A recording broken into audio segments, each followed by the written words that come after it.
हैं। तो आज का टॉपिक कौन बताएंगे? आज का टॉपिक क्या है? मानव समाज का चार चार विभाजन। मानव समाज का 4 भागों में विभाजन। और किसने किया ये विभाजन? श्री कृष्ण ने।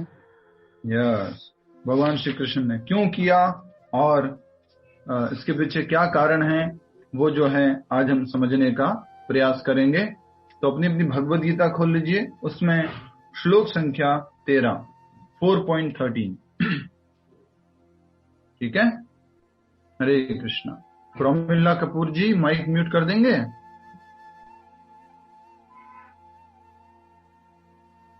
प्रोमिला कपूर जी माइक म्यूट कर दीजिए। Thank you. हो गया था, वापस कर लिया आपने। हरे कृष्णा। ठीक है, आइए अब हम कार्यक्रम की शुरुआत करते भगवान के आह्वान मंत्र से। ओम नमो भगवते वासुदेवाय। ओम नमो भगवते वासुदेवाय। ओम नमो भगवते वासुदेवाय।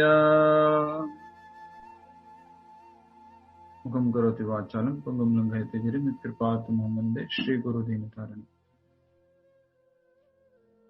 सभी से निवेदन है, अपना वीडियो ऑन करके बैठेंगे, अपनी नोटबुक ले लीजिए। बहुत ही इंपॉर्टेंट टॉपिक है। जैसा कल भी एक बहुत महत्वपूर्ण टॉपिक था, देवी देवता और भगवान, आज भी उसी तरह से एक इंपॉर्टेंट टॉपिक है उसी के आगे। और वो टॉपिक है समाज का विभाजन। जैसा कि जनरली अगर कोई बात कही जाए तो हमें समझना चाहिए कुछ बातों को। सबसे पहली बात यह है, जैसे हम कहते हैं तोड़ दिया, विभाजन कर दिया, ये शब्द कैसे लगते हैं हमारे को? नेगेटिव शब्द लगते हैं, राइट? ये तो तोड़ दिया, विभाजित कर दिया, ये तो अच्छा नहीं किया। उसी तरह से अगर कोई चीज दूसरी चीज है, उसको अगर हम समझें कि विभाजित कर दिया, मान लीजिए 4 लोग भूखे हैं और एक आइटम बनी, एक चपाती बनी, तो उसको क्या करेंगे आप? विभाजित करेंगे। और वो विभाजित करना सही है या गलत है? सही है, वो सबके काम आएगा, सबको थोड़ा थोड़ा भूख मिटाएगा, एटलीस्ट वो सबके लिए सही है। तो उसी तरह से विभाजन को भी हमें समझना होगा। कई बार हमारे मन में ऐसा मन में बैठा हुआ रहता है, विभाजन मतलब गलत, विभाजन मतलब नेगेटिव। तो इसको हम समझने का प्रयास करते हैं। जैसा कि हम पहले भी समझ चुके हैं, जैसे एक चाकू होती है, चूरा होता है, वो चोर के हाथ में हो, डकैत के हाथ में हो, तो वो क्या करता है? उसका दुरुपयोग करता है। चाकू गलत नहीं है या वो चूरा गलत नहीं है, उपयोग करने के ऊपर निर्भर करता है। उसी प्रकार से जब वही चाकू, वही चूरा डॉक्टर के हाथ में होता है तो क्या करता है? वो किसी की जान बचाता है, राइट? तो हमें भी ये समझना है, ये विभाजन भगवान ने क्यों किया है, इसका क्या महत्व है और इसका मुख्य कारण क्या है, किस आधार पर ये विभाजन किया है। इन सारे प्रश्नों का उत्तर हमें इसमें मिलेगा। आज पूरी दुनिया बात करती है, ये क्या जातिवाद की बात करते हो, we all are equal level पे बात करो, ये सब क्या है? कास्टलेसनेस जो है, डिविजन लेस जो है, क्या बोलते हैं उसको? एक और शब्द है, क्या बोलते हैं उसको? कास्टलेस, ऐसा कुछ शब्द है। तो उसके आधार पर कुछ लोग बोलते हैं। थोड़ा इसको बंद कर देता हूं।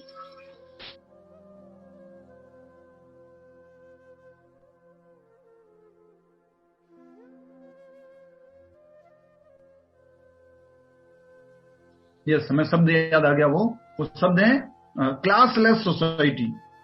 लोग बात करते हैं आजकल किसकी? Classless society. कोई क्लास नहीं होनी चाहिए, कोई भेदभाव नहीं होना चाहिए, सब एक जैसे। तो उसको आज समझने का कोशिश करेंगे, भगवान ने भेदभाव क्यों किया? भगवान ने समाज को 4 भागों में क्यों बांटा? क्या भगवान कृष्ण ने कुछ गलत कर दिया? ये तो बिल्कुल सही नहीं किया। इस बात को आज समझ रहे हैं इस श्लोक संख्या 13 से, और ये पिछले वाले श्लोक से कनेक्टेड भी है। पहले आप श्लोक संख्या 13 दोहराएंगे, प्लीज रिपीट, बहुत इंपॉर्टेंट श्लोक है। चातुर्वर्णमया सृष्टम गुणकर्मा विभागशः तस्य कर्तारमपि मां विद्य कर्तारमव्ययम्। एक बार और स्वाति जी आप उच्चारण कीजिए श्लोक को, फिर हम दोबारा बुलाएंगे। चातुर्वर्ण। हरे कृष्णा प्रभु जी। हरे कृष्णा, वेलकम बैक। चातुर्वर्ण्यं मया सृष्टं गुणकर्मा विभागशः तस्य कर्तारमपि मां विद्य कर्तारम् अव्ययम्। बहुत सुंदर, हरि बोल। तो हम एक बार और श्लोक का उच्चारण करेंगे। आपको वो शब्द पकड़ने कि किस आधार पर भगवान ने समाज का विभाजन किया है। चातुर्वर्ण मया शिष्टम गुण कर्म विभागशः तस्य कर्तारमपि मां विद्य कर्तारम अव्ययम्। कौन बताएगा क्या दो शब्द है वो जिसके आधार पर ये विभाजन किया गया है? राखी मिश्रा जी। यस। चार वर्णों के हिसाब से। वो चार वर्ण का विभाजन क्यों किया गया? एक ही था, उसको चार बना दिया। किस आधार पर? वंदना बारोट माता जी। कर्म और गुण। यस, बहुत सुंदर, हरि बोल। सभी अपना वीडियो ऑन करके बैठेंगे और आज इस क्लास को अच्छे से समझ लीजिएगा, क्योंकि बहुत झगड़े होते हैं इस बात पर, बहुत लड़ाइयां हो जाती हैं, बहुत सारे भेदभाव हो जाते हैं। उस बात को हम समझने का प्रयास कर रहे हैं। इससे वर्ड टू वर्ड मीनिंग, शब्दार्थ हमारे साथ साथ उच्चारण कीजिए ऑल टुगेदर। चातुर्वर्ण्यम मानव समाज के चार विभाग, मया मेरे द्वारा, शिष्टम उत्पन्न किए, भगवान कर शिष्टम मैंने उत्पन्न किए, गुण गुण, कर्म तथा कर्म का, विभागशः विभाजन के अनुसार, तस्य उसका, कर्तारम जनक, अपि यद्यपि, मां मुझको, विद्धि जानो, अकर्तारम न करने वाले के रूप में, अव्ययम अपरिवर्तनीय को। बहुत ही सुंदर अनुवाद है, दोहराएंगे अनुवाद। अनुवाद तथा तात्पर्य श्रील प्रभुपाद द्वारा। श्रील प्रभुपाद की जय। अनुवाद दोहराइए। प्रकृति के तीनों गुणों और उनसे संबद्ध कर्म के अनुसार मेरे द्वारा मानव समाज के चार विभाग रचे गए। यद्यपि मैं इस व्यवस्था का सृष्टा हूं, किंतु तुम यह जान लो कि मैं इतने पर भी अव्यय अकर्ता हूं। बहुत ही सुंदर बात बताई जा रही है, और शायद आज तक हम लोगों को मालूम नहीं था कि ये भगवान कृष्ण ने चार भागों में बांटा समाज को। रियली यहां लिखा हुआ है मेरे द्वारा मानव समाज के चार विभाग रचे गए। कृष्ण ने ये डिवीजन किया। क्यों किया कृष्ण ने ऐसा? सब एक जैसा रहने देते ना, क्यों डिवाइड किया सबको? बिल्कुल अच्छा नहीं किया उन्होंने। तो सबसे पहले तो चार विभाग क्या है? दर्शना अंगन माता जी, चार विभाग क्या है? समाज के चार विभाग क्या है? दर्शना माता जी बताएंगे, माइक अनम्यूट करके जल्दी से। जाति और चार विभाग समाज के।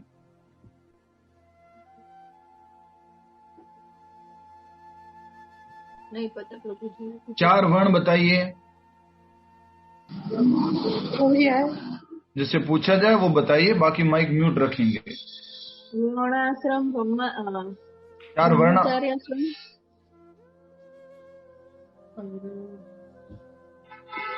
माता जी, समाज को चार भागों में बांटा गया। समाज के चार भाग हुए, तो कौन कौन से चार भाग है समाज में? ब्राह्मण, क्षत्रिय, वैश्य, शूद्र।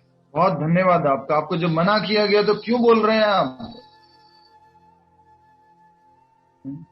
मुझे क्षत्रिय बनना पड़ेगा ऐसा लग रहा है। अभी तक मैं ब्राह्मण था, अभी क्षत्रिय बन जाऊं?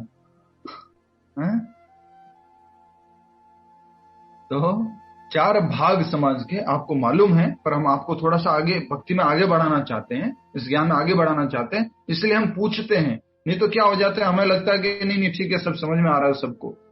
तो चार भाग बताएंगे। रागिनी गोयल माता जी, क्या भाग है समाज के चार? माइक अनम्यूट करके बोलिए। ब्राह्मण, शूद्र, क्षत्रिय बहुत सही बताया आपने। वैश्य। वैश्य, म्यूट कर दीजिए। तो समाज के 4 भाग कौन से हैं? ब्राह्मण, क्षत्रिय, वैश्य और शूद्र। ये क्या है? समाज, पूरा मनुष्य लोग, जितने भी लोग हैं उनको 4 भागों में विभाजित किया गया। ये जो हिंदू, मुस्लिम, सिख, ईसाई, अलग अलग जातियां जो आई, ये जातियां पहले नहीं थी। 2700 साल पहले, उसके पहले ये कुछ भी नहीं था। ये आपको मालूम है, after Christ, before Christ, AC BC हम पढ़ते हैं, बच्चों को पढ़ाया जाता है। ये बिफोर क्राइस्ट क्या था? बिफोर क्राइस्ट ये सनातन धर्म था, ये सनातन था सब कुछ। इसलिए आज का जो वीडियो है जो हमने प्ले किया था, वो आज के टॉपिक से पूरा क्या करता है? रिलेट करता है। सब लोग बोलते हैं मैं ये हूं, मैं वो हूं, मैं ये हूं। हम सब लोग एक ही रिलीजन से हैं। वो क्या है? सनातन रिलीजन से। तो अब हम समझने का कोशिश करेंगे फिर भगवान ने ये 4 विभाग क्यों बनाए और किस आधार पर बनाए। तो मैं दोबारा से आप सभी से आग्रह निवेदन करता हूं कि जब क्लास में अगर कुछ समझ में नहीं आ रहा है तो पूछ लिया करो, हम आपकी मदद के लिए हैं। मुझे कितना बुरा लगेगा, मान लीजिए हमारे कुछ बड़े प्रभु जी आए क्लास में और ऐसे ही पूछ लें, पूनम गर्ग जी 4 वर्ण क्या होते हैं?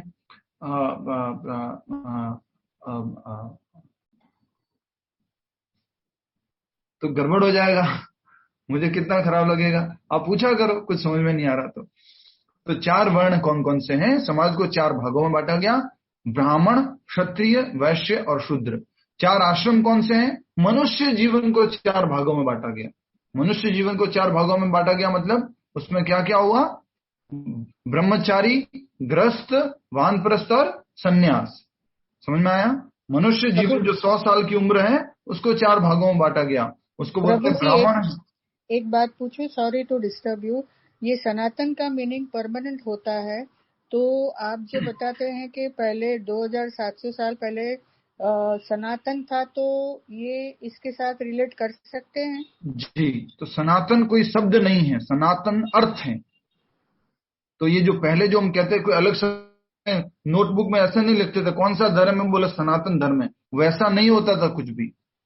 ओनली ये 4 डिवीजन होते थे और उस पहले जो धर्म होता था उसका नाम होता था वर्ण आश्रम धर्म। वर्ण आश्रम धर्म, वर्ण मतलब समाज को 4 भागों में बांटा गया, ब्राह्मण, क्षत्रिय, वैश्य और शूद्र।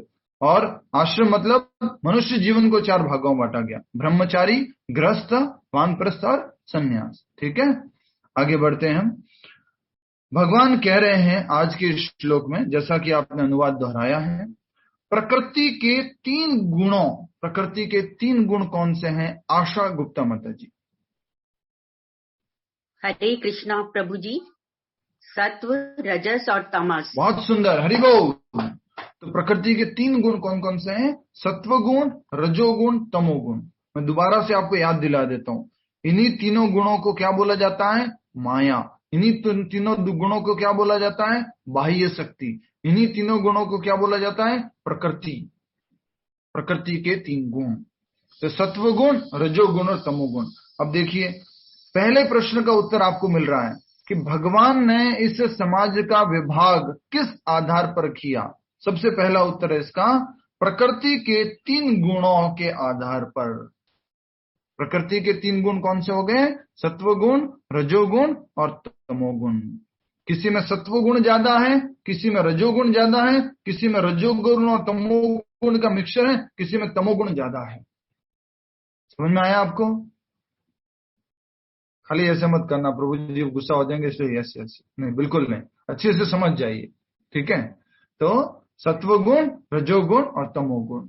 अब बहुत अच्छे से आगे प्रभुपाद जी ने तात्पर्य मैं समझाया है, इसलिए अभी मैं डिटेल में नहीं जा रहा हूं, अभी ऊपर से एक बार समझ लेते हैं। दूसरा उत्तर, भगवान ने इस समाज को 4 भागों में और किस आधार पर बनाया? तो ऑलरेडी 3 गुणों के आधार पर हमने समझ लिया। एक बात बताइए, अब स्वाति जी बताएंगे कि व्यक्ति किस आधार पर काम करता है। जैसे ये ऑलरेडी कोई व्यक्ति पंडित जी का काम करता है, या मान लीजिए कोई व्यक्ति कोई क्षत्रिय का काम करता है, तो थोड़ा सा रिलेट करके बताइए। अभी जो हमने पढ़ा है, जस्ट अभी जो पढ़ा हमने, फर्स्ट आंसर जो हमने पढ़ा, उसके बेस पे उत्तर दीजिए। तो प्रभु जी उनके गुण और कर्म के आधार पर। कर्म किस आधार पर करता है? गुण के आधार पर। हाँ, जैसे कि तो आपका बेटा है मान लीजिए, आपका बेटा यश बोलता है कि मुझे क्या बनना है? एस्ट्रोफिजिसिस्ट। हाँ, एस्ट्रोफिजिसिस्ट बनना है। तो वो उसको किसी ने बोला कि ऐसा बनने का, उसका गुण ऐसा है, उसका प्रकृति ऐसा है, तो वो उस तरह के रास्ते में जाना चाहता है। कोई व्यक्ति किसी और रास्ते में जाना चाहता है, उसका क्या है? ये गुण है। तो गुण के आधार पर व्यक्ति क्या करता है? बोलिए, कर्म करता है। जैसे कि किसी का गुण है कि मुझे तो एकदम जोशीला बनना है, एकदम पैशनेट होना है, तो उसको बोला जाए खाना बनाओ, वो खाना भी कैसा बनाएगा? ज्यादा नमक वाला, ज्यादा मिर्ची वाला। क्यों? क्योंकि वो उसी से संबंधित है। तो जो वो काम करेगा, आपके 2 बेटे हैं मान लीजिए, 2 नहीं 3 कर लेते हैं, ठीक है 3 बेटे आपके, सबके सब लोग हम उसी प्रकृति से हैं। तो 3 बेटे, एक बेटा क्या करता है? सुबह जल्दी उठता है सूर्योदय से पहले, और उठ करके बढ़िया से शरीर को क्लीन करके नहा धो करके अपना मेडिटेशन करता है, चैंटिंग करता है, भगवान का पूजन अर्चन करता है। फिर उसके बाद में जो है पढ़ाई करता है, फिर बढ़िया से अच्छे से स्कूल जाता है। और उसको जब खाने में कुछ दिया जाता है, मम्मी तीखा मत देना प्लीज, मुझे बिल्कुल सिर्फ सॉफ्ट वाला खाना देना, और सिंपल थोड़ा मीठा अच्छा रहेगा। इस प्रकार से वो स्कूल जाता है, स्कूल में भी आराम से सबसे रहता है, शाम को घर आता है, पूरा कूल काम अच्छे से रहता है, और पूरा एक्टिव भी है, और बिल्कुल भी क्या कहते हैं, राजसिक नहीं है, पैशनेट नहीं है, पहला बच्चा। दूसरा बच्चा क्या करता है? उठता भी लगभग सूर्योदय के, जब क्या बोलते हैं, स्कूल की घंटी बजने में आधा घंटा बचा है, ओह बस हाफ एन आवर, फटाफट जैसे तैसे, कुछ नहाया नहीं नहाया, क्लीन हुए नहीं हुए, फास्ट तेजी से, और मम्मी खाना दो, और उसमें भी कैसा चाहिए? एकदम हॉट हॉट, एकदम थोड़ा नमक मिर्ची वाला, वो थोड़ा चाहिए। और उसको ले करके, और उसको बोले जाए सिंपल खिचड़ी खा लो, सैलेड खा लो, फ्रूट्स खा लो, नो, सैंडविच है, पिज्जा है, बर्गर है, वही खाएंगे और कुछ नहीं खाएंगे हम तो ऐसे करके वो फिर वो स्कूल चले जाते हैं। और स्कूल में भी भागता और दौड़ता रहता है, कहीं सर फूट गया, कभी पैर फूट गया, कभी टीचर से कुछ बात हो, ऐसे ही कुछ उसका चल रहा है पूरा। ये हो गया राजसिक। शाम को भी घर आते उठा करके बस्ता फेंका, मम्मी मैं खेलने जा रहा हूं, अरे बेटा कुछ तो खा के जा, जल्दी से दे दो, क्या देना जल्दी दो। राइट। तीसरा बेटा क्या करता है? स्कूल का टाइम हो चुका है, घंटी बज चुकी है, मम्मा प्लीज आज नहीं, प्लीज माफ कर दो, मैं आज नहीं जाना चाहता। राइट। उसको कौन से गुण में बोलेंगे? तमोगुण के अंदर, तमोगुणी बच्चा है वो। तो तमोगुण में उसको खाना दिया जाता है, कुछ काम करने को दिया, मम्मी मैं ये नहीं कर पाऊंगा। उसको कुछ खेलना इंटरेस्ट नहीं है, कुछ भागना दौड़ना इंटरेस्ट नहीं, सोना खाना आहा, उसमें उसको बड़ी रुचि आती है। तो ये कौन सा गुण वाला हो गया? दर्शना माता जी बताएंगे, दर्शना अनघन माता जी, कौन से गुण वाला बच्चा हो गया तीसरा? तमोगुण वाला। तो तमोगुण वाला ऐसा होता है, समझ में आया? अब वो लोग तीनों गुण ऐसे वाले हैं, तो काम भी कैसा करेंगे? ऐसा ही करेंगे। खाना भी कैसा पसंद करेंगे? वैसे ही खाना पसंद करेंगे। राइट। तो ये हमें समझना है। कर्म का आधार, एक लाइन लिख दीजिए कैपिटल लेटर्स में या बड़े लेटर में, जैसा भी आप हाईलाइट कर। कर्म का आधार गुण है, और गुण के ब्रैकेट में लिख लीजिए सत्व रज तमा।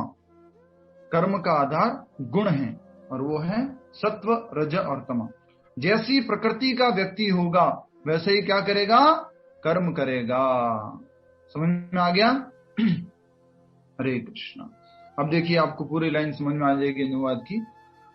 प्रकृति के तीनों गुणों, एक्चुअली मुझे है ना एक श्लोक के ऊपर इतना सारा बताना होता है, इतना सारा, लेकिन वो ओनली बेसिक बता करके फिर आगे बढ़ जाते हैं, ओनली बेसिक बता करके आगे बढ़ जाते हैं।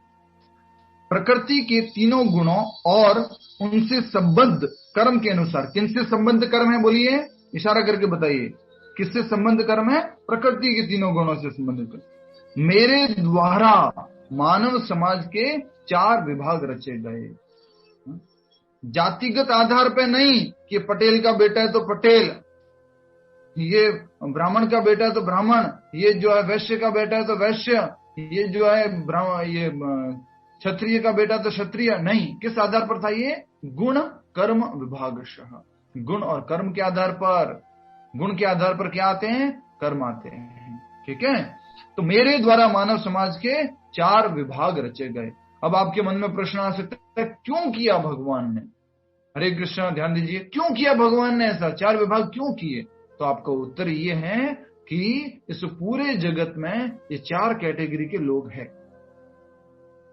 इस पूरे जगत में 4 कैटेगरी के लोग हैं, ब्राह्मण, क्षत्रिय, वैश्य और शूद्र। अमेरिका में कहाँ है? नहीं है, वहां पर बिल्कुल भी नहीं है। ऑस्ट्रेलिया में तो नाम ही नहीं है ब्राह्मण, क्षत्रिय, वैश्य, शूद्र।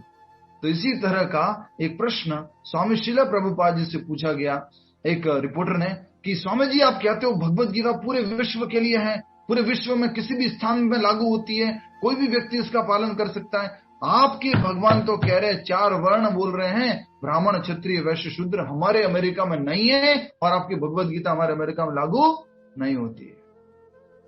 प्रभुपाद जी ने पीसफुली उसको सुना, उसके बाद में शांति से आंसर दिया। क्या आंसर दिया? सिंपल, उससे भी प्रश्न पूछा। फिर आप लोग भी उत्तर दीजिएगा, ठीक है? आप लोग अपने हिसाब से यस नो में उत्तर दे सकते हैं। ऐसे यस ये है, नो ये है। प्रभुपाद जी ने प्रश्न पूछा, very nice, you have asked very nice question, now I will ask you few question. मतलब क्या प्रश्न है? तो क्या तुम्हारे इस देश में बुद्धिमान लोग रहते हैं? बुद्धिमान लोग हैं तुम्हारे देश में? उसने क्या आंसर किया? यस। ठीक है। क्या तुम्हारे देश में रक्षा करने वाले लोग और शासन करने वाले लोग रहते हैं? तो उसने क्या आंसर किया? यस। फिर प्रभुपाद जी ने उससे पूछा, क्या तुम्हारे यहां पर बिजनेसमैन हैं, बिजनेस करने वाले लोग हैं? उसने क्या आंसर किया? यस। फिर प्रभुपाद जी ने उससे पूछा, क्या तुम्हारे यहां पर लेबर क्लास हैं, काम करने वाले लोग हैं? उसने क्या किया? Answer yes. तो ये था प्रभुपाद जी का उत्तर। उसको क्या मतलब हुआ? ब्राह्मण मतलब इंटेलेक्चुअल क्लास ऑफ पीपल, बुद्धिमान लोग, हर एक राजा, हर एक विद्वान लोग, बड़े बड़े लोग अपने उस राज्य में किसको रखते थे? एक ब्राह्मण को रखते थे। ठीक है। और दूसरा क्षत्रिय, क्षत्रिय मतलब एडमिनिस्ट्रेटिव क्लास ऑफ पीपल, शासन करने वाले लोग, रक्षा करने वाले लोग हर एक देश में होते हैं। और तीसरा वैश्य, वैश्य मतलब बिजनेस क्लास ऑफ पीपल। तो वो बोलता है यस हमारे यहाँ बड़े बड़े बिजनेसमैन हैं। तो ये तीसरा हो गया। और चौथा क्या हो गया? शूद्र, लेबर क्लास। तो लेबर क्लास है, हाँ है, जो ऊपर वाले 3 लोगों को सपोर्ट करते हैं। लेबर क्लास क्या करती है? ऊपर वाले 3 लोगों को सपोर्ट करती है। हाँ, वैश्य को, क्षत्रिय को और ब्राह्मण को। तो उसको क्या बोलेंगे? Labour class. प्रभुपाद जी ने बोला उसको, do you have all this? उसने यस यस यस बोला और प्रभुपाद जी ने उसको समझा दिया। मैं भी होता तो वहां पर क्या करता? Now you understood, you have this 4 classes in your society, yes now sit down peacefully. Right. तो इस प्रकार से समाज में ये 4 विभाग है। किस आधार पर है? गुण और कर्म के आधार पर। क्या अमेरिका में रजोगुणी लोग नहीं है? यस और नो, जल्दी से। उसको इंग्लिश में क्या बोलेंगे? Do America have passionate people? Yes. Do America have like minded सात्विक people, goodness people? Yes. Do America have this ignorant people? Yes.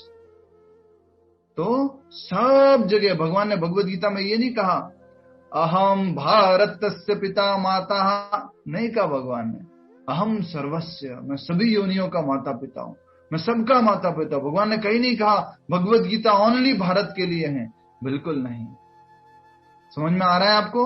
अब आते हैं अगले। एक पहली ऊपर वाली लाइन हमने समझ ली है और उसमें 2 बातें हमने समझी। भगवान ने इस समाज का विभाजन किस आधार पर किया है?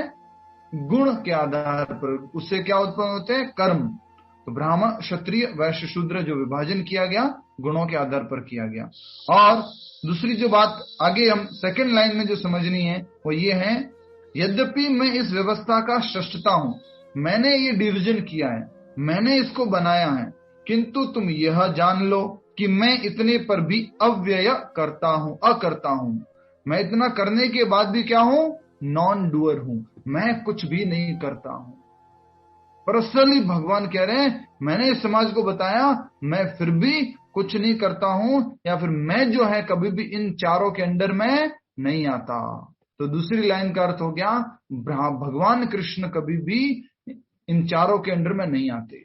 ब्राह्मण, क्षत्रिय, वैश्य, शूद्र में भगवान कृष्ण नहीं आते हैं। Lord is above all this. ठीक है, आइए तात्पर्य पढ़ते हैं। समय की सीमा रहती है, लेकिन स्टोरीज बहुत है, समझना बहुत है।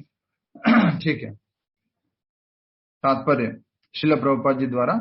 दूसरी लाइन आशा करता हूं आपको समझ में आ गया अनुवाद की। भगवान ने ये सृष्टि की है, लेकिन भगवान इस सृष्टि के अंडर में नहीं आते। सिंपल, भगवान ने ये क्रिएशन बनाया, लेकिन भगवान उसके अंडर में नहीं आते। जैसे कि एक बड़ा बिल्डर है, जैसे हमारे क्लास में ज्वाइन कर रहे 2-4 लोग, 5 लोग, 10 लोग, उनके हस्बैंड जो बिल्डर कंस्ट्रक्शन का काम करते हैं, बिल्डिंग कंस्ट्रक्शन करते हैं। तो उन्होंने मान लीजिए एक LIG होम्स बना दिए। क्या बना दिए? LIG homes, MIG homes. वो क्या होते हैं? गरीब लोगों के लिए छोटे छोटे घर बना के दिए जाते हैं। उन्होंने घर बना दिए, इसका मतलब ये थोड़ा ना वो उसी घर में रहेंगे, वो तो उनका घर तो दूसरा है, राइट। तो भगवान कह रहे मैंने इसकी सृष्टि की है, लेकिन मैं इसके अंडर में नहीं आता हूं। ठीक है। एक और चीज लिख लीजिए आपके समझने के लिए, 4 लाइन में लिख दीजिए, ब्राह्मण, क्षत्रिय, वैश्य, शूद्र, 4 रोज में लिख दीजिए। लेफ्ट की साइड में लिखिएगा तो उसके आगे 2-4 चीज लिख सकते हैं, ब्राह्मण, क्षत्रिय, वैश्य, शूद्र। आप में से कोई बुद्धिमान व्यक्ति बताइए, इसको अगर शरीर से कंपेयर किया जाए, शरीर से कंपेयर किया जाए तो ब्राह्मण क्या है हमारे शरीर में, वैश्य क्या है, शूद्र क्या है और क्षत्रिय क्या है हमारे शरीर में। और मैं ये प्रश्न पूछना चाहूंगा विवेक पंडित जी से। विवेक पंडित जी उत्तर दीजिए। Yes, Hare Krishna Prabhu. Yes please. तो बुद्धि जो है ब्राह्मण, और ये जो पेट अपना जो है उदर पूर्ति जो है ये है वैश्य, और ये भुजाएं जो है क्षत्रिय, और नीचे गुदा और ये जो है ये सब है शूद्र, नीचे टांगे हैं शूद्र। बहुत सुंदर, हरि बोल। तो हमारे इस शरीर को भी 4 भागों में। आपके शरीर में पंडित जी कौन है, ब्राह्मण साहब कौन है? ये हेड पोर्शन क्या करता है? गाइड करता है बाकी सबको। किसको? इन हाथों को। हाथ क्या है? रक्षा करने वाले। इसको क्षत्रिय से कंपेयर किया गया है। पेट बिजनेस करता रहता है, पापी पेट का सवाल है, खाना है, पीना है, वो सब किसके लिए? पेट के लिए। तो ये हो गया वैश्य। और चौथा कौन सा है? शूद्र, जो तीनों को सपोर्ट करता है। वो कौन है? पैर, तीनों को सपोर्ट करते हैं। अब एक बात बताइए, क्या समाज में ओनली ब्राह्मण चाहिए, या ओनली वैश्य चाहिए, या ओनली शूद्र चाहिए? थोड़ा दिमाग लगाइए, लॉजिक लगाइए, बहुत इंपॉर्टेंट बात है। आज का टॉपिक ऐसा ही नहीं है, बहुत महत्वपूर्ण टॉपिक है। क्या ओनली हेड होगा तो चल जाएगा? क्या ओनली पैर होगा तो चल जाएगा? इसलिए समाज में क्या बनाए गए? 4 विभाग बनाए गए। चारों को चारों चाहिए। कंपनी के अंदर CEO भी चाहिए, कंपनी के अंदर सिक्योरिटी गार्ड्स भी चाहिए, और डायरेक्टर भी चाहिए, और कंपनी के अंदर जो है आपको क्या कहते हैं, हाउसकीपिंग भी चाहिए, और कंपनी के अंदर जो है एक CA भी चाहिए, CFO भी चाहिए, सेल्स पर्सन भी चाहिए। भागवतम में वनस्पतियों पे भी पूरा व्याख्या दी है इसी रूप में। यस, बहुत सुंदर। तो हम यही कहना चाह रहे थे कि हमारे शरीर में अगर हम ये कहें, पर अभी क्या हो गया है आजकल के जीवन में, वो भी हमें सोचना है। हमारे पास क्षत्रिय है, वैश्य है, शूद्र भी है, लेकिन क्या नहीं है बोलिए अभी? ब्राह्मण लोगों की कमी है। ब्राह्मण मतलब इंटेलेक्चुअल क्लास ऑफ पीपल, सही तरीके से गाइड करने वाले लोगों की कमी है। और आजकल हर कोई क्या बनने की कोशिश कर रहा है? मैं भी बिजनेसमैन बन जाऊं, मैं भी ब्राह्मण बन जाऊं, मैं भी क्षत्रिय बन जाऊं। बहुत प्रैक्टिकल उदाहरण देता हूं, ध्यान से सुनिएगा। एक परिवार में 2 भाई हैं। एक भाई जो बन गया, वो बन गया गवर्नमेंट स्कूल में टीचर। क्या बन गया? गवर्नमेंट स्कूल में टीचर। और दूसरा क्या बन गया? एक बिजनेसमैन बन गया। और सोचिए, बिजनेसमैन तो पैसा ज्यादा कमाता है। अब ये जो भाई है जो टीचिंग करता है, उसने भी क्या कर दिया मालूम है?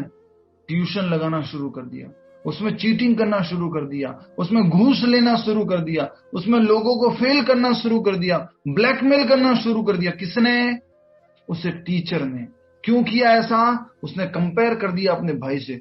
मेरे भाई के पास बड़ी गाड़ी है, बड़ा घर है, मैं टीचर में क्या, मेरे पास कुछ नहीं है। उसने गलत रास्ता अपनाया। समझ में आया मैं क्या कहना चाह रहा हूं आपको? जब ये कंपैरिजन करने लग जाते हैं, जब भाई भाई या फिर ऐसे ही कोई दोस्त वगैरह आपस में कंपेयर करते हैं, उसके पास ज्यादा क्यों है, मेरे पास कम क्यों है, वो ऐसा ज्यादा क्यों कर पा रहा है, भले मैं टीचर हूं लेकिन मैं भी पैसा कमा करके दिखाऊंगा। अरे भैया आप टीचर हो, आपकी डिग्निटी अलग है। उस बिजनेसमैन को जितने प्रणाम नहीं करते ना लोग, उस टीचर को प्रणाम करते हैं। फर्क है इसका। क्यों छोड़ते हो अपना कर्तव्य, क्यों अपना धर्म छोड़ते हो, अपने जो डेजिग्नेटेड पोजीशन मिली हुई है। उदाहरण एक और इसी के साथ में, राजा के दरबार में राजा की कुर्सी के पास में ब्राह्मण बैठा हुआ होता है। राजा अपनी कुर्सी में बैठने से पहले किसको प्रणाम करता है, उस राज पुरोहित को प्रणाम करता है। राजा का पुरोहित प्रणाम करता है। अब वो राजपुरोहित भी ये सोचने लग जाए, मेरे पास पैसा कम है, बस ये राजा जितना देता है उससे जीवन चला रहा हूं, मैं भी, मेरे पास भी राजा जितना होना चाहिए, तो क्या होगा? क्या वो राजा फिर कभी उस ब्राह्मण को रेस्पेक्ट देगा? नहीं देगा। आज यही हो रहा है। ब्राह्मण भी क्या करने की कोशिश कर रहे हैं, बड़ा पैसा वाला। क्षत्रिय भी क्या करने की कोशिश कर रहे हैं, बड़ा पैसा वाला। शूद्र भी क्या, सब कुछ। और थोड़ा प्रैक्टिकल एग्जांपल आजकल के कॉन्टेक्स्ट में, जो आप फेसबुक इंस्टाग्राम वगैरह सब यूज करते हो, उस कॉन्टेक्स्ट में एक लेबर क्लास पर्सन, वो भी क्या चाहते हैं, मेरे भी फेसबुक पे फॉलोइंग बहुत ज्यादा हो, इंस्टाग्राम पे फॉलोइंग बहुत ज्यादा हो, वो भी चाहता है। एक जो पुलिसमैन जो रक्षा करने के लिए काम करता है, वो पुलिस की वर्दी में उसका ड्यूटी कुछ है, पर्टिकुलर ड्यूटी है, लेकिन वो भी क्या करता है, यो यो वो चाहता है उसका भी फॉलोअर बने, उसका भी वीडियो बने, उसका भी वो सब सर्कुलेट हो। हर कोई जब एक ही तरह सोचेगा तो कैसे समाज चलेगा? इसलिए समाज के 4 विभाजन बहुत जरूरी है। क्षत्रिय को क्षत्रिय धर्म का ड्यूटी करना है। अब आजकल देखा जाता है, आजकल ना जैसे जनरल डेज में जब पुलिस का वो सप्ताह नहीं चल रहा है, जिसमें वो लोग ज्यादा वो केसेस को पकड़ते हैं, जनरली आप चले जाओ, बिना हेलमेट पहने के चले जाओ, सीट बेल्ट भी खोल के चले जाओ, गाड़ी चला लो, कोई पुलिस वाला पकड़ेगा नहीं, कोई नहीं पकड़ता। आपको मालूम है उसका कारण क्या है? कौन बताएगा उसका कारण क्या है? बताइए क्या कारण है? क्योंकि उनका सर जो है वो नीचे की तरफ होता है, और नीचे उनके हाथ में मोबाइल होता है, और वो ऐसे ऐसे कर रहे होते हैं। समझ में आ गया मैं क्या कहना चाह रहा हूं? कोई ड्यूटी नहीं कर रहा, सब एक तरह से कंपेयर कर रहे हैं, मैं भी शाहरुख खान, मैं भी सलमान खान, मैं भी उसके जैसा, मैं भी उसके जैसा, सब पॉपुलर बन जा रहे। भाई कैसे संभव है? चींटी जो है उसके ऊपर दीवार के ऊपर चढ़ सकती है, आप एक हाथी को लगा दे, चल तू भी चढ़ ऊपर, हाथी चल दीवार के ऊपर, कैसे चढ़ेगा भैया? ये बहुत चल रहा है दुनिया में, तो ये इसको समझना है। इसलिए मैंने थोड़ा आज के टॉपिक को बताया, बहुत इंपॉर्टेंट टॉपिक है, मतलब बहुत सारी चीजें समझने की है। आज से हमारा वैदिक कल्चर देखेंगे ना, अगर वैदिक कल्चर और आजकल का so called modern society, classless society, इसको कंपेयर कीजिए। पहले लोग ज्यादा खुश थे या अभी ज्यादा खुश हैं? पहले जो लोग हैं समय उनके पास ज्यादा रहता था कि अभी समय ज्यादा रहता है? मंजू मुरारका माता जी म्यूट कर दीजिए ना। तो पहले उनके पास समय रहता था, क्या करते थे, खेती करते थे। 3 बार मान लीजिए फसल आती है तो वो लगभग 6 महीना, 7 महीना, 8 महीना बिजी रहते थे, 3 महीना वो फ्री रहते थे। सुबह जो है सूर्योदय के पर जाते थे, उधर से बढ़िया छाछ पीते थे, पानी पीते थे, खेती करते थे, बढ़िया से खाते थे और आराम से वहां पर आ जाते थे। कोई ऑफिस का टेंशन नहीं, कोई चेक साइन नहीं करना है कि कोई ये नहीं करना है, वो नहीं करना, कुछ भी नहीं। और ट्रेवलिंग में कितना टाइम जाता था बोलिए, ऑफिस जाने के लिए? पहले ऑफिस जाने के लिए कितना टाइम जाता था? ये घर खोला नहीं कि ऑफिस, वहां पे ये हमारा खेत आ गया, ऑफिस, फील्ड रेडी, राइट। अभी गाड़ी है तो भी 2 घंटा लगता है, अभी ट्रेन है तो भी 1 घंटा लगता है। जिंदगी के टाइम गाड़ियों में निकल रहा है। हम कहते हैं बहुत एडवांस सोसाइटी, आह कितनी एडवांस है भैया। एजुकेशन देख लो, नो वैल्यू एजुकेशन, कुछ भी वैल्यू एजुकेशन नहीं दिया जा रहा। पहले इतना वैल्यू एजुकेशन होता था। ये बहुत सारे टॉपिक्स है, बहुत सारे फैक्टर्स हैं, बट थोड़ा सा समय का कंस्ट्रेंट है, इसलिए चलिए आगे बढ़ते तात्पर्य की तरफ। बहुत सारी प्रैक्टिकल चीजें इस श्लोक के अंदर ना जो हमें समझनी होगी। अगर आप देखेंगे violence, drugs, meat eating, gambling, intoxication, all this things पहले कम थे, अभी कम है। पहले बीमारियां कम थी, अभी कम है। पहले डाइवोर्स कम थे, अभी कम है। कौन सा पहले भी एडवांस? सब कुछ था प्रभु जी, पर सोशल मीडिया की वजह से ये सब कुछ अभी ज्यादा बाहर आ रहा है। पहले के जमाने में राजा महाराजा छोटे छोटे बच्चों को भी वो घूट के पिलाते थे ताकि बच्चा सोता रहे। पर अभी क्या है, इसको ड्रग्स में और इसमें ये कर दिया है, और सोशल मीडिया पे इतना चलता है कि लोगों को अभी इसका अवेयरनेस हो गया पहले है। क्या सारे राजा महाराजा ही होते थे क्या? सारे लोग राजा महाराजा हैं। कॉमन आदमी भी तो होते थे, कॉमन क्या आदमी भी तो तुम ये पिलाते कहना थे। चाह रहे हैं पहले भी हाँ, कमियां थी, लेकिन इतनी कमियां नहीं थी। आज तो हर कोई व्यक्ति एक दूसरे को कॉपी कर रहा है, कॉपी पेस्ट। राइट। हरे कृष्ण। ठीक है, बहुत सारी बातें समझनी है, और प्रश्न उत्तर में आज बहुत अच्छा प्रश्न उत्तर होगा। आइए तात्पर्य में आगे बढ़ते हैं। तात्पर्य श्रील प्रभुपाद द्वारा, भगवान प्रत्येक वस्तु के सृष्टता है। हर एक वस्तु कहां से आती है? भगवान से आती है। थोड़ा सा कोई बता सकता है कैसे हर एक वस्तु भगवान से आती है? आपका मोबाइल, विवेक पंडित जी, भगवान से आया, कैसे? इसके सृष्टता भगवान है, कैसे बताओ? टेक्नोलॉजी, उसकी सब देन उन्हीं की है। कैसे देने? ऐसे ही बोल दिया हवा में, आज छोड़ूंगा नहीं मैं आप लोगों नहीं को। प्रभु जी, ऐसा साइंटिस्ट है, साइंटिस्ट, उसको बुद्धि प्रभु भगवान ने दी है। तो प्लास्टिक वगैरह वो सब कैसे भगवान का कहां से हो गया? उसने बनाया, फैक्ट्री में बनाया? नहीं, सारा रॉ मटेरियल अपन भगवान ने कहीं फैक्ट्री में बनाया क्या? नहीं प्रभु, नेचर से लिया ना सारा रॉ मटेरियल। नेचर सारी चीजें प्रोवाइड करी है। हाँ। और नेचर प्रभु की बनाई हुई है। हाँ, everything is provided by the nature. तो जल्दी से 7वां अध्याय खोलिए, 7वें अध्याय का 3रा श्लोक, 4था श्लोक में। पर ये इन्वेंशन तो आदमी ने किया ना, प्रभु ने दिया, पर डिस्कवरी इज आएंगे मतलब प्रश्न उत्तर करेंगे उसके लिए ना, प्रश्न उत्तर पर चलेंगे। हाँ, तो ये पॉइंट ध्यान में रखिए, discovery is different, invention is different. Invention is made by man. Thank you scientist माता जी। Nobody can invent anything, they can just discover. ठीक है, श्लोक संख्या 4 खोलिए, अध्याय 7 का। श्लोक संख्या 4, अध्याय 7। स्वाति जी मन में बोल रहे, प्रभु जी बहुत लंबा कर देते। भूमि रापो सुबह की बात नहीं है प्रभु जी, इन्वेंशन बुद्धि से आती है। आपकी बात ही नहीं कर रहा हूं मैं, आप क्यों छिड़ रहे हैं? नहीं, इन्वेंशन आप बोल रहे हो ना, सब डिस्कवरी से आता है, डिस्कवरी से आता है, पर इन्वेंशन आदमी के दिमाग में पैदा होती है। आप जो बोलते हो ना इंटेलेक्चुअल, उसकी बात मैं कर रही हूँ। इंटेलेक्चुअल कहां से आया? बुद्धि से। बुद्धि कहां से आई? बुद्धि, each and every individual has बुद्धि। कहां से आई? प्रभु ने श्लोक पढ़ी है, ये 7वें अध्याय का 4था श्लोक पढ़ के अब आपको मालूम पड़ेगा बुद्धि कहां से आई। ओके, हाँ। म्यूट कीजिए। भूमिरापो नलो वायु खम्मनो बुद्धिरेव च अहंकार में भिन्ना प्रकृति राष्ट्रधा। अनुवाद, पृथ्वी, जल, अग्नि, वायु, आकाश, मन, बुद्धि तथा अहंकार, ये 8 प्रकार से विभिन्न विभक्त मेरी भिन्ना प्रकृतियां है। साफ साफ भगवान बोल रहे हैं, ये मेरी प्रकृति है। क्या क्या? पंच महाभूत। पहले तो पंच महाभूत कौन कौन से हो गया? पृथ्वी, जल, अग्नि, वायु और आकाश। क्या मनुष्य बना सकता है? नहीं बना सकता। फिर कहते हैं कि मनुष्य कुछ डिस्कवर करता है, कुछ मिक्सअप करता है, उसके लिए बुद्धि चाहिए। भगवान कह रहे हैं खम मनो बुद्धिर एवचा, मतलब कह रहे हैं मन मतलब मन, बुद्धि मतलब बुद्धि। तो ये मन, बुद्धि और अहंकार ये सब मेरे से ही आता है। 7वें अध्याय का 4था श्लोक है। समझ में आ गया आपको? क्लियर है आज? अहंकार कैसे भगवान से आता है? अहंकार मतलब मिस आइडेंटिफिकेशन, मैं ये शरीर हूं। ओके, ये मिस आइडेंटिफिकेशन। अहंकार मतलब ये नहीं है, घमंड वाला अहंकार नहीं है यहाँ पर। समझ में आया सबको?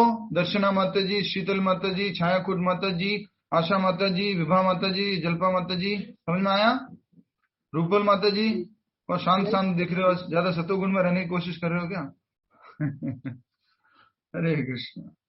तो ये जो है भगवान कह रहे मेरे से ही आता है। क्या क्या? हर एक वस्तु भगवान से आती है। ये देख रहे, ये भी भगवान से आया है। कैसे आया ये भगवान से? ये किसका बना हुआ है? Earth, water, fire, air, ether, sky, ये पंच महाभूत से बना हुआ है। इसमें प्लास्टिक है। प्लास्टिक कहां से आया बोलिए, कुछ बताइए, प्लास्टिक कहां से आता है? जल्दी से बताइए। साइंटिस्ट वाले लोग, सब बड़े बड़े लोग हैं हमारे साथ में, इंटेलेक्चुअल लोग। हाँ जी, पेड़ से प्लास्टिक पेड़ से आता है? क्यों नहीं आता? ये भगवान, प्लास्टिक कहां से आता है? पेट्रोलियम प्रोडक्ट है ना। यस, पेट्रोलियम प्रोडक्ट है। जमीन के खदान में जब लास्ट प्रोडक्ट जब बच जाता है, पेट्रोल, डीजल और केरोसिन, ये सब निकालने के बाद में जब लास्ट प्रोडक्ट होता है, उससे क्या निकलता है? उससे प्लास्टिक बनता है। तो ये प्लास्टिक जो है कहां से आया? जमीन से आया, भूमि से आया। भूमि कहां से आई? भूमि मेरे पिताजी ने दी थी दहेज में, वहां से आई थी, राइट? पिताजी को दहेज में किसने दिया? ऊपर वाले प्रभु जी ने, ऊपर वाले पिता ने। यस, रियल पिता ने, हम सबके पिता। समझ रहे हैं? मोबाइल, ये इसका प्लास्टिक, इसका मेटल, ये कुछ कोलिन, इसमें जो वाटर है, ये सब ये कहां से आया? ये लेदर, ये कपड़ा, ये सब कहां से आया? ये प्रकृति से आया। और भगवान कह रहे हैं earth, water, fire, air, ether, sky मैंने बनाया, ये मेरी शक्ति है। 7वें अध्याय का 4था श्लोक। तो हमें क्या करना चाहिए? भगवान को धन्यवाद देना चाहिए, कृष्ण को धन्यवाद देना चाहिए। और इसको बनाने के लिए बुद्धि चाहिए। कुछ भी मिक्सअप करना है तो बुद्धि चाहिए। हाँ? कोई कहता है कि किसी ने आईफोन 13 प्रो बना दिया, बहुत अच्छी टेक्नोलॉजी वाला है, बहुत हाई सिक्योरिटी वाला है। अच्छा भैया, उसके लिए बुद्धि चाहिए। बुद्धि कहां से आई? मामा जी ने गिफ्ट दी थी बर्थडे के दिन, राइट? बुद्धि भगवान देते हैं। हरे कृष्णा। तो भगवान कह रहे हैं भिन्ना प्रकृतिर अष्टधा, ये मेरी प्रकृति है, ये मेरी शक्ति है। हरे कृष्णा। 7वें अध्याय का 4था श्लोक। आज आप अपने बच्चों को, अपने परिवार में अपने पति को, आपकी पत्नी को, जो भी आपके रिलेटिव्स हैं, ये 7वें अध्याय का 4था श्लोक जरूर पढ़ाना। कुछ भी हमारा नहीं है। फिर आगे 5वां पढ़ेंगे ना, फिर आप कहेंगे अच्छा ये भी हमारा नहीं है। 6ठा पढ़ेंगे, अच्छा ये भी नहीं है। कुछ भी नहीं है। पढ़ना चाहते हैं? थोड़ा सा पढ़ लीजिए, मैं पढ़ता हूं। 7वें अध्याय का 4थे श्लोक के बाद 5वां श्लोक का अनुवाद। हे महाबाहु अर्जुन, इनके अतिरिक्त मेरी एक अन्य पराशक्ति है, जो उन जीवों से युक्त हैं जो इस भौतिक अपरा प्रकृति के साधनों का विदोहन कर रहे हैं। बोल रहे हैं आत्मा। अपरा शक्ति क्या होती है? आत्मा। बोले भगवान कह रहे आत्मा भी मेरी ही शक्ति है। अरे भैया, मैं तो समझ रहा था कि आत्मा में अलग हूं। आत्मा भी भगवान है, शरीर भी भगवान है, बुद्धि भी भगवान है, मन भी भगवान है, तो बचा क्या मेरा? मैं तो कंगाल हूं। आमी तो कंगाल, कृष्णा कृष्णा बोली धाई तव पाछे पाछे। मैं तो कंगाल हूं और कृष्ण कृष्ण बोल करके आपके पीछे भाग रहा हूं। देखिए आगे श्लोक संख्या 6। सारे प्राणियों का उद्गम इन दोनों शक्तियों में है। एक तो बाहरी शक्ति जिससे शरीर बनता है, आंतरिक शक्ति जो आत्मा है। इस जगत में जो कुछ भी, कुछ वाइब्रेशन कर सकते हैं क्या? एकदम जो महाभारत वाला। इस जगत में जो कुछ भी भौतिक तथा आध्यात्मिक है, उसकी उत्पत्ति तथा प्रलय मुझे ही जानो। सब कुछ भगवान है। Great realisation, I am nothing, I am very tiny. मैं अपने आप को क्या क्या समझ रहा था, मैं ये करने वाला हूं, मैं वो करने वाला हूं, मैं ऐसा हूं, मैं वैसा हूं। आगे और पढ़िए। हे धनंजय, मुझसे श्रेष्ठ कोई सत्य नहीं है। जिस प्रकार मोती धागे में गूंथे रहते हैं, उसी प्रकार सब कुछ मुझ पर ही आश्रित है। जैसे ये मोती, ये देखिए गले के कंठी माला, इसमें मोती है। ये किसके ऊपर दिख रहा है? धागा दिख रहा है क्या? नहीं दिखता। लेकिन जब इसको थोड़ा अलग से करके थोड़ा मेहनत करेंगे, अलग करेंगे तो धागा दिखेगा। वैसे ही थोड़ा दिमाग लगाएंगे, बुद्धि लगाएंगे, तब समझ में आएगा ओ पूरा संसार ये तो किसी के ऊपर तो आधारित है, और वो कौन है? कृष्ण, राइट? आगे देखिए, हे कुंती पुत्र, जल का स्वाद मैं हूं। हे भगवान, आप थोड़ा तो पीछा छोड़ दो। हमने सोचा जल आप है, ठीक है, समझ में आया, जल आपकी शक्ति, जल का स्वाद भी आप है। सूर्य तथा चंद्रमा का प्रकाश में हूं, वैदिक मंत्रों में ओमकार हूं, आकाश में ध्वनि तथा मनुष्य में सामर्थ्य में हूं। मनुष्य में जो एबिलिटीज है, स्ट्रेंथ है, भगवान क्या कह रहे हैं, वो मैं हूं। सूर्य तथा चंद्रमा की रोशनी में हूं। अरे भैया, मतलब क्या हुआ इसका? जो भी कुछ है सभी के पास वो बोरोड है, बोरोड, उधार लिया हुआ है। एम्पावर्ड किया भगवान ने उनको। जब वो सूर्य रोशनी दे पा रहा है, वो चंद्रमा रोशनी दे पा रहा है, मैं बोल पा रहा हूं, मैं बात कर पा रहा हूं, आप सुन पा रहे हैं, आप देख पा रहे हैं, ये भगवान की कृपा है। प्रभु जी बस अब रुक जाइए, और आगे मैं नहीं सुन सकता, और है आगे थोड़ा सा। मैं पृथ्वी का आद्य सुगंध, अग्नि की ऊष्मा, मैं समस्त जीवों का जीवन तथा तपस्वियों का तपस हूं। आप जो खाना पकाते ना, क्या खाना पकाती हूं मैं, मालूम है प्रभु जी? हमारे घर में पिज्जा, खैनी परिवार का पिज्जा खा लोगे ना, बस आप फ्लैट हो जाओगे। मैं बढ़िया पिज्जा पकाता। अरे भैया, जो आग लगती है ना उसके नीचे, वो भगवान कह रहे उसमें उसकी ऊष्मा भी मैं हूं। और आपको जो पिज्जा बनाने की जो बुद्धि दी है, भगवान कह रहे वो भी मैं हूं। आपके जो अंदर स्ट्रेंथ है, सामर्थ्य है, वो भी मैं हूं। हमारा क्या है, और हम फिर भी क्या कहते हुए फिरते हैं, मेरा है ये, राइट? इस शरीर भी हमारा नहीं है। हरे कृष्णा। ठीक है, बहुत सारी बातें हैं, 7वें अध्याय पे कभी और आगे बढ़ेंगे। अभी आइए वापस हमारे 4थे अध्याय में 13वें श्लोक में भगवान ने इस समाज को 4 भागों में विभाजित किया है, गुण और कर्म के आधार पर। गुण मतलब क्या होता है, हम भी भगवान के हैं, बिल्कुल सही कहा, ठीक है। हरे कृष्ण। आनंद आ गया। कभी कभी प्रवचन करने वालों को इतना आनंद आ जाता है, मुझे अच्छा लग रहा है। मुझे ब्राह्मण लिखवाया था, इसके आगे क्या लिखना है? ब्राह्मण के आगे लिख लीजिए बुद्धिमान लोग। क्षत्रिय के आगे लिख लीजिए प्रशासनिक लोग। वैश्य के आगे लिख लीजिए व्यापारी लोग। शूद्र के आगे लिख लीजिए श्रमिक लोग। श्रमिक क्या हुआ, बोलो? ये तो पहले लिखाया था आपने। नहीं, ये टेबल बनवा रहा हूं मैं, इसके सामने और लिखवाना है। प्रभु जी, श्रमिक मतलब लेबर। तो ये 4 तरह के लोग होते हैं। अब देखिए, उसमें भी लिख दीजिए शरीर के साथ कंपैरिजन। शरीर के साथ कंपैरिजन में उसके सामने लिखिए अब मस्तिष्क ब्राह्मण के सामने, हाथ क्षत्रिय के सामने, पेट वैश्य के सामने, और पैर शूद्र के सामने। ये लिख लीजिए, ठीक है। एक और कॉलम छोड़िएगा, उसमें गुण आएंगे, ठीक है, उसमें लास्ट में गुण आएंगे। कॉलम एक और छोड़िएगा, इसलिए मैंने बोला टॉप लेफ्ट में लिखिएगा। आगे बढ़ते हैं, मात्र 3 मिनट बची है समय के अनुसार। हरे कृष्ण। बट आशा करता हूं कि आप कथा का आनंद ले पाते हैं। भले भगवत गीता का मतलब पूरा सारे श्लोक नहीं पूरे हो पाए या पूरे अध्याय पूरे नहीं हो पाए, लेकिन जो बातें समझनी है वो बहुत महत्वपूर्ण है, ठीक है। प्रभु जी, क्षत्रिय के आगे क्या बोले थे? क्षत्रिय के आगे ढोल बजाने वाला मंत्र जी। क्षत्रिय के आगे प्रशासनिक अधिकारी, प्रशासनिक लोग, और उसके आगे मस्तिष्क की जगह पे आएगा हाथ, भुजाएं, रक्षा करने वाली भुजाएं, कुंफू, कराटे। हरे कृष्ण। म्यूट कीजिए।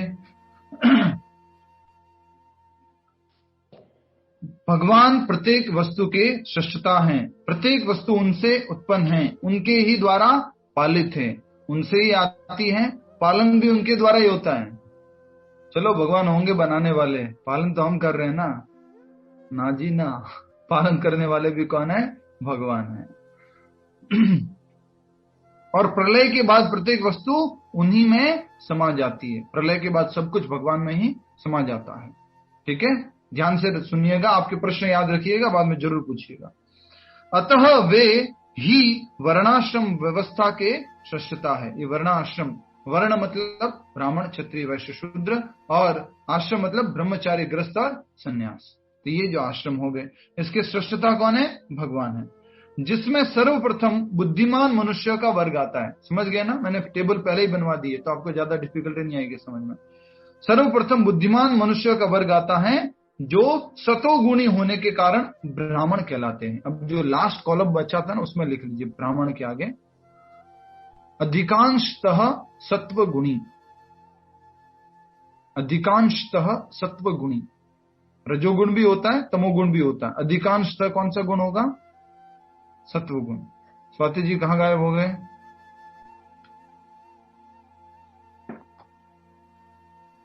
हरे कृष्ण। टाइम हो गया क्या? 4 बज गया लगता है। लेफ्ट ना, बड़ा मुश्किल है भैया। ठीक है, मैं भी क्लास बंद कर देता हूँ आपको। अगर 4 बजे बाद किसी को जाना होता है, बहुत मुश्किल होता है अटेंड करना, तो बता दिया करो, फिर मैं कल करा दिया करो। अब मिस मत किया करो। ठीक है, तो अधिकांशतः सत्वगुणी कौन हो गया? ब्राह्मण। आगे देखिए, द्वितीय वर्ग प्रशासक वर्ग है, मैंने लिखवा दिया था। वो कौन है? क्षत्रिय, जिन्हें रजोगुणी होने के कारण क्षत्रिय कहा जाता है। तो अधिकांशतः उनके अंदर कौन सा गुण हो गया? रजोगुण। कोई बता सकता है क्षत्रिय का अर्थ क्या है? क्षत्रिय का अर्थ क्या है? मैंने पहले समझाया फर्स्ट चैप्टर में। रक्षा करने वाले, सही रूप से शासन करना और प्रजा की रक्षा करना। क्षत्रिय किसी को हर्ट नहीं होने देता, किसी को क्षति नहीं पहुंचने देता, उसको क्या बोलते हैं? क्षत्रिय। ठीक है।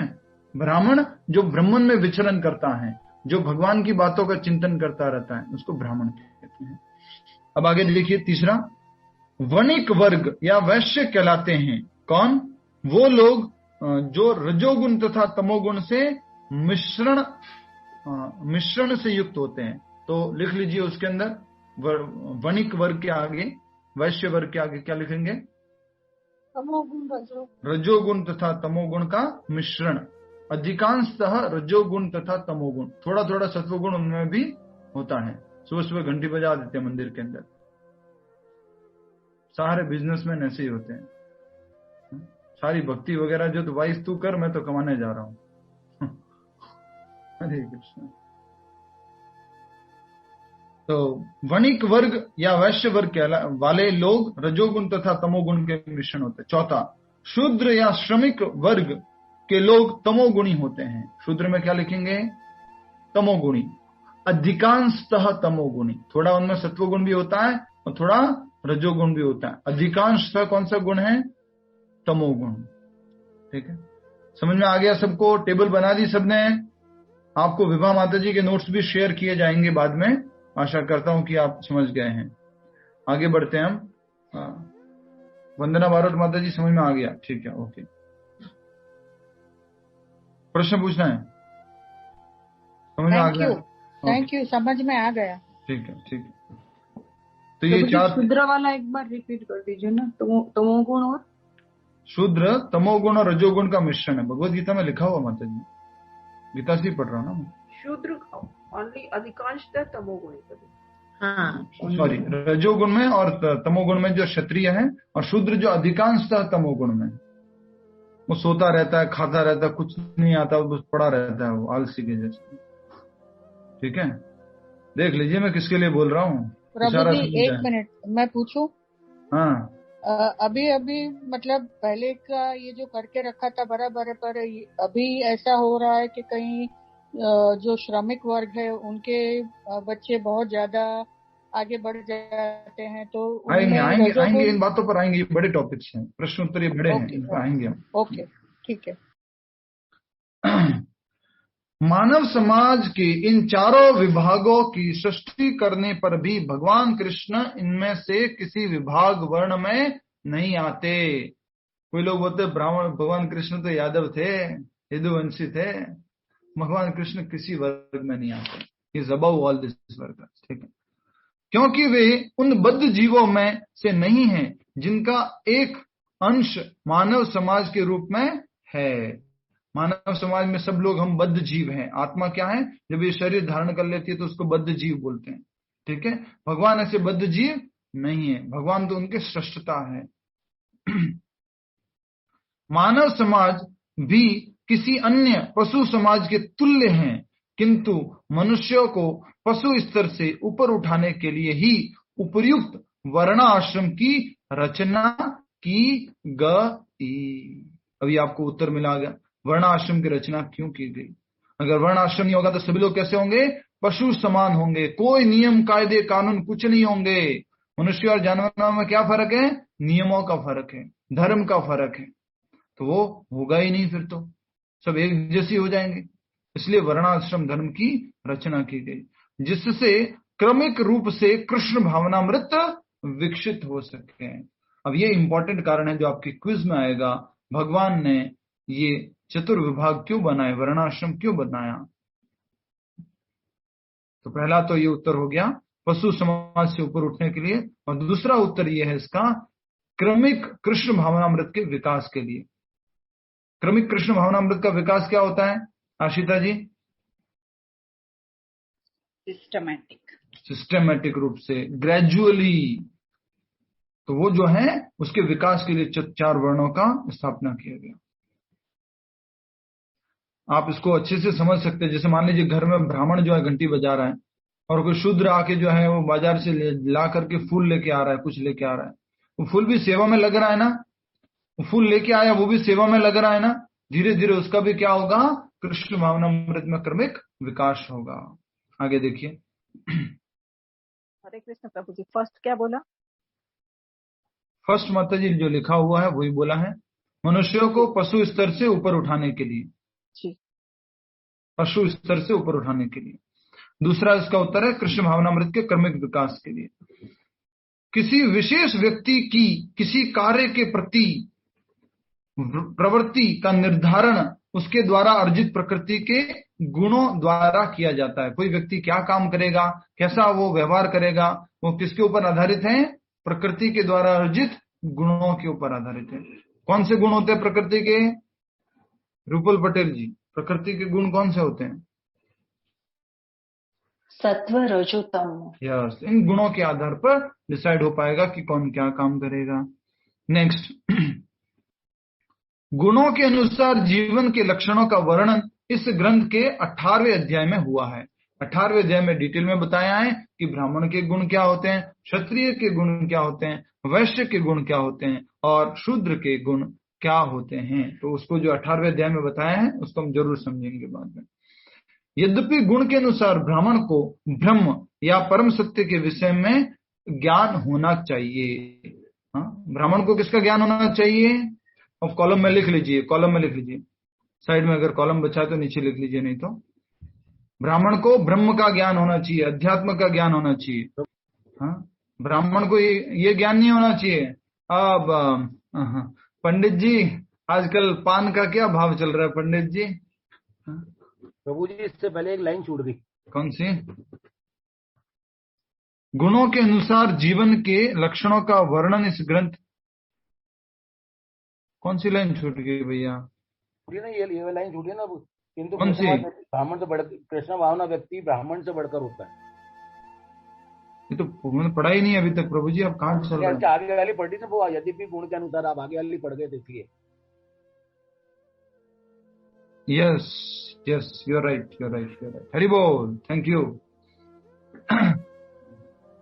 गुणों के अनुसार जीवन के लक्षणों का वर्णन इस ग्रंथ के 18वें अध्याय में हुआ है, किंतु कृष्ण भावना भावित व्यक्ति ब्राह्मण से भी बढ़कर होता है। और उसको क्या बोलते हैं? भगवत गीता क्लास अटेंड करने वाले लोग इसको क्या बोलते हैं? वैष्णव। बोलिए क्या बोलते हैं उसको?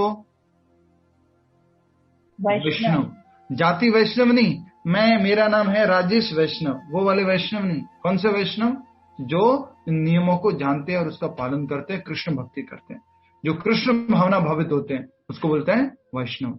बहुत सारे लोग प्राउडली बोलते हैं प्रभु जी हमारे मम्मी पापा भी नहीं वैष्णव हैं।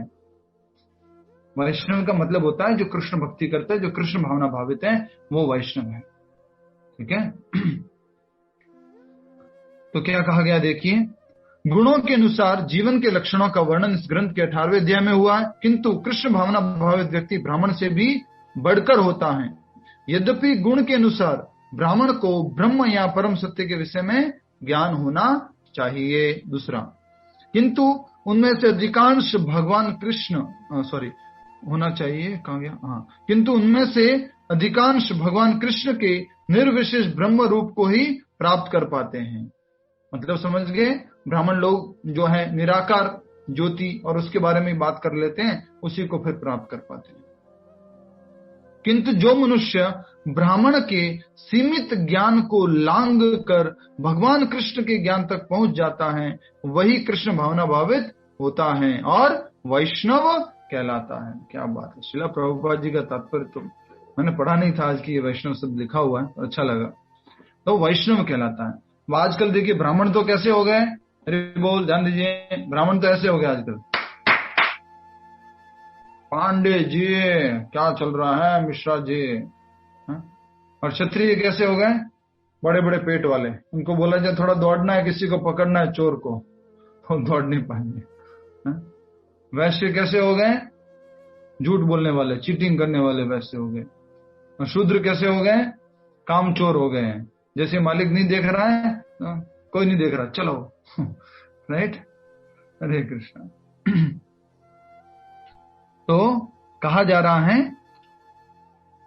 किंतु उनमें से अधिकांश भगवान कृष्ण के निर्विशेष ब्रह्म स्वरूप को प्राप्त करते ब्राह्मण लोग। किंतु जो मनुष्य ब्राह्मण के सीमित ज्ञान को लांघकर भगवान कृष्ण के ज्ञान तक पहुंच जाता है, वही कृष्ण भावना भावित होता है, अर्थात वैष्णव होता है। कृष्ण भावनामृत में कृष्ण के विभिन्न अंशों यथा राम, नरसिंह, वरा आदि का ज्ञान सम्मिलित रहता है। तो कोई बोले, कभी बोलते हैं आप इस्कॉन वाले तो बस कृष्णा कृष्णा कृष्णा कृष्णा कृष्णा कृष्णा कृष्णा करते रहते हो। यहाँ साफ साफ लिखा हुआ है, वैष्णव का मतलब भगवान के जो विभिन्न दूसरे रूप हैं उनका भी उसको ज्ञान रहता है। कौन कौन से लिखे हुए देखिए यहाँ पर, जस्ट एग्जाम्पल के लिए, राम, नरसिम्हा, वरा आदि का ज्ञान सम्मिलित रहता है। और जिस तरह कृष्ण मानव समाज की इस चातुर्वर्ण प्रणाली से परे हैं, उसी तरह से कृष्ण भावना भावित व्यक्ति भी इस चातुर्वर्ण प्रणाली से परे होता है। समझ में आ गया? अब आपसे पूछा जाएगा, हाँ आपका क्या नाम है? एक बार हुआ था ना, ऐसी घटना हो गई थी, मैंने गलती से किसी को कुछ बोल दिया था, शीतल पटेल जी। प्रभु जी मैं पटेल नहीं हूं, मैं खैनी हूं। अब आप क्या हैं? भक्त बन गए। तब क्या बन गए? अब आप वैष्णव, इन चारों से ऊपर है, बियॉन्ड दिस चातुर्वर्ण। चार वर्ण जो है, ब्राह्मण, क्षत्रिय, वैश्य, शूद्र, अब हम वैष्णव हो गए। ठीक है, वैष्णव कोई जाति नहीं है, प्लीज ध्यान रखना। कल कोई ग्रुप बना लो, हम वैष्णव है, वैष्णव लोगों का ग्रुप हो गया, नहीं, ऐसे नहीं। ऐसे जैसे सनातन जो है वो धर्म नहीं है, मतलब कोई एक शब्द नहीं है ऐसा, वो अर्थ होता है, एक मीनिंग है उसका, इटर्नल। नेक्स्ट, और जिस तरह कृष्ण मानव समाज की इस चातुर्वर्ण प्रणाली से परे हैं, उसी तरह से कृष्ण भावना भावित व्यक्ति भी इस चातुर्वर्ण प्रणाली से परे हैं। इसलिए कहा जाता है वैष्णवेर जाति बुद्धि। वैष्णव को जाति से पूछना गलत है, अपराध है। कोई वैष्णव है उसको बोलना, मंदिर में मान लीजिए कोई इस्कॉन में कोई ज्वाइन कर लिया, उसके बाद में बोलते हैं छे ये तो शूद्र के घर से आया, ये मंदिर में कहाँ आ गया? नहीं, जब वैष्णव बन चुके हैं, कृष्ण भावनामृत को स्वीकार कर चुके हैं, कृष्ण भावना भावित हैं, तो सब एक है। कई बार लोग हमसे पूछते हैं, जैसे हमारे शरीर का जन्म तो ब्राह्मण कुल में हुआ था, तो कई बार परिवार वाले, घर वाले पूछ लेते हैं, आपके इस्कॉन में क्या ये गलत चलता रहता है? सब कोई एक साथ रख लेते हैं, सब ज्वाइन कर लेते हैं, सब पूजा कर लेते हैं। ये वैष्णव बनने के बाद होता है। वैष्णव बनना मतलब क्या? जो ब्राह्मण पालन कर रहा है उससे भी ऊपर का पालन करते हैं। ठीक है, चाहे हम इसे जाति विभाग कहें, चाहे राष्ट्र अथवा संप्रदाय का। भगवान श्री कृष्ण के भक्त राष्ट्र के विभाग से भी ऊपर हैं, जाति के विभाग से भी ऊपर हैं, और संप्रदाय के विभाग से भी ऊपर है। ठीक है, हरे कृष्णा। अब एक कॉलम, लास्ट वाले कॉलम में मैंने क्या लिखवाया था ब्राह्मण के लिए? ब्रह्म या परम सत्य के विषय में ज्ञान होता है। क्षत्रिय के लिए लिख सकते हैं शासन तथा रक्षा से संबंधित ज्ञान होता है। वैश्य धनोपार्जन के लिए ज्ञान होता है। शूद्र सेवा करने के लिए ज्ञान होता है। वो सब आ गया, कॉमन है, थोड़ा शब्द अलग। ब्राह्मण को भगवान का अध्यात्म का ज्ञान होता है। क्षत्रिय को रक्षा तथा शासन का ज्ञान होता है। वैश्य को व्यापार करने का ज्ञान होता है और शूद्र को सेवा करने का, ऊपर करके। ठीक है, हमने इसको तीसरे अध्याय में भी समझा था। गधे का एग्जाम्पल और कुत्ते का एग्जाम्पल देखे, अगर आपको याद होगा। एक व्यापारी के घर में चोर आ गए थे, गधा जो है कुत्ते का काम करने लग गया था, उसको आखिरकार मार खानी पड़ी। राइट। हरे कृष्णा। बहुत कुछ समझना है, बहुत कुछ बोलना है इस टॉपिक के ऊपर। ठीक है, आज समय की सीमा है, कल अगर थोड़ा हुआ तो इसको कैच करेंगे। आज के लिए यहीं पे समाप्त करते हैं।